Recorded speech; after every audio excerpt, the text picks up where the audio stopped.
and welcome back to my YouTube channel. This is Dr. Vidhi Chawla. I hope you're doing well. I hope you're having a great Sunday. I'm actually pre-filming this video because when you're going to be seeing this video, I am probably going to be in the mountains. I haven't taken a break in a very long time. मतलब last में जयपुर गई थी for my marathon but that was like what Saturday Sunday का trip. Saturday गए हम, Sunday we were back home. So I haven't really spent like a week just relaxing and like unwinding and just traveling. So I'm so excited. And I कल रात को मैं जब सोई तो मुझे सपना आया यार कि मैं पहाड़ों में हूँ. And oh my, I love being around nature and I love just sitting and doing nothing when I'm in nature, like just sitting and just being, the beauty of just existing and just, I don't know how to put it. But anyway, today's beverage of choice is this gorgeous drink that I made in like 1 minute. So sabja seed, lemon slices and electrolytes.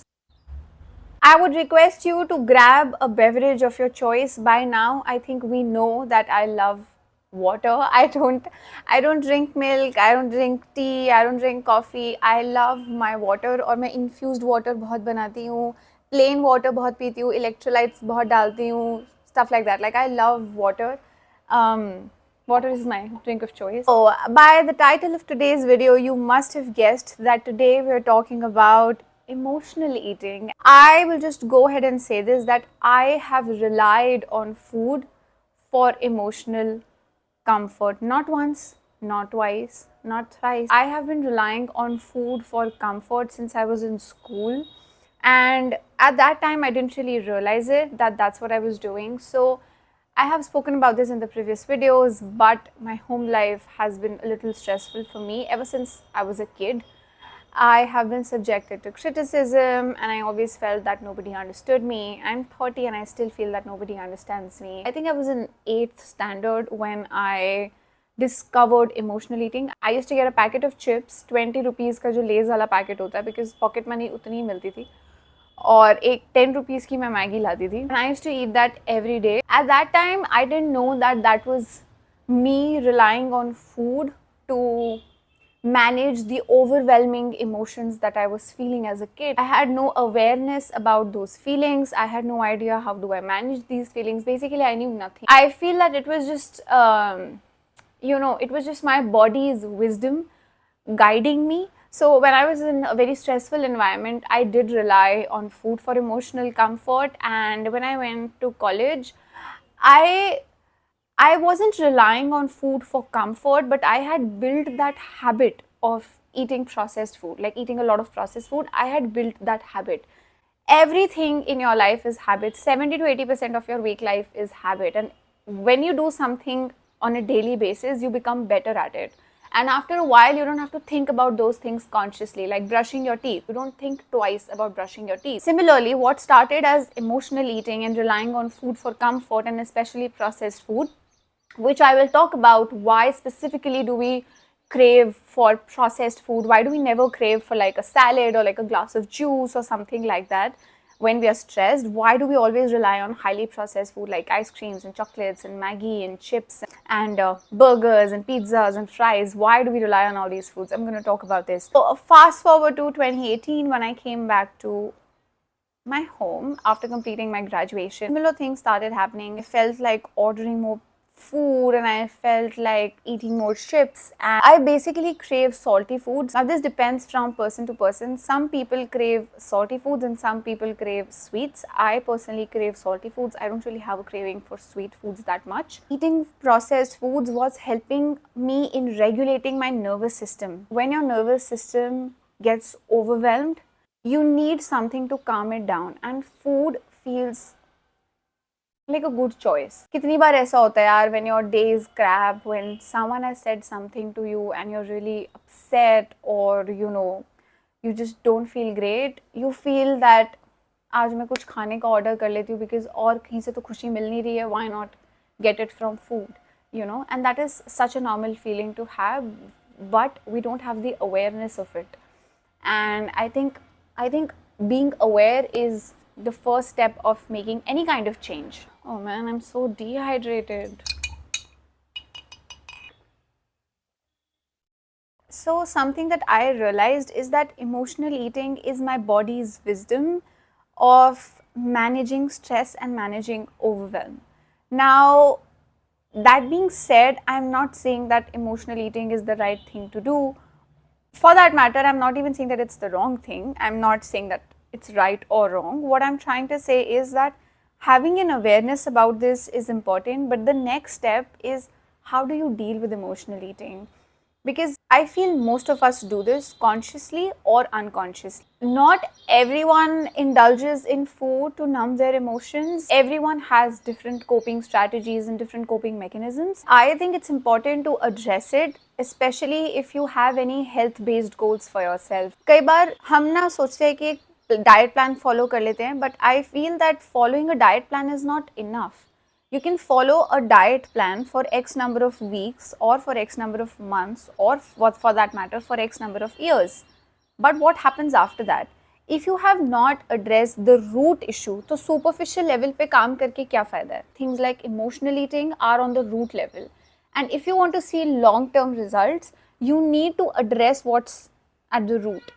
The root cause you need to address. Logically पता होना that this food is good for me and this food is bad for me is different, and when you are emotionally triggered and your emotions are making the food choices is different. If you want to achieve weight loss in the longer run, then I feel that you need to address it. You need to address emotional eating. So first let's talk about why do we rely on food. I made a reel about this. So why do we depend on food for emotional comfort? So our vagus nerve, which is our 10th cranial nerve, is connected here, the brain and the gut. Food has a very calming, regulating, grounding effect on your nervous system. So whenever you eat, especially when you eat processed food, because processed foods trigger the release of dopamine. Dopamine is a neurotransmitter that makes you feel good. Dopamine is released here. You see how everything is connected in your body? And dopamine is the neurotransmitter that is responsible for that good feeling. Now, the reason why you crave for fries or for ice cream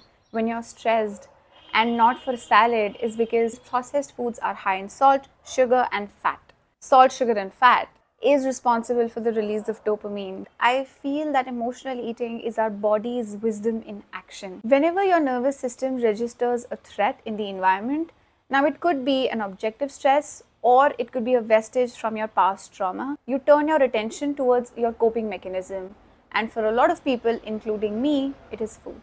By now, we've discussed what is emotional eating, why it happens, why we shouldn't demonize emotional eating. In fact, we should appreciate it because food has saved our lives. Honestly, it has saved my life for sure when I was in a very difficult situation and environment. Now, let's talk about how do we deal with emotional eating. First of all, take a look at your life. Zoom out and just take a look at your life. What circumstances, what people, what relationships make you feel overwhelmed and triggered.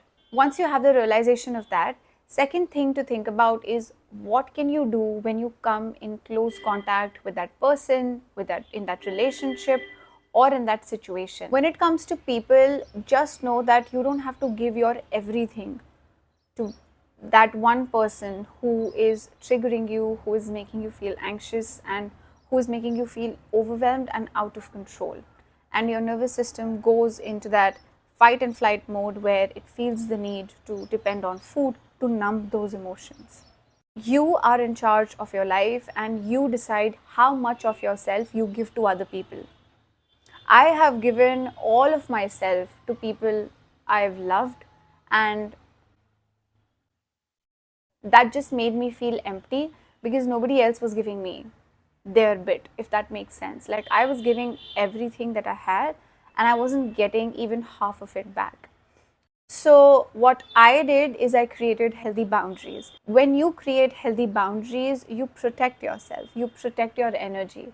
The number one thing that really improved my dependency on food was creating healthy boundaries. When you create healthy boundaries, you protect yourself from certain situations, from certain people, from certain relationships. You don't have to give all of yourself to certain people. I gave all of myself to people who weren't even giving me half in return.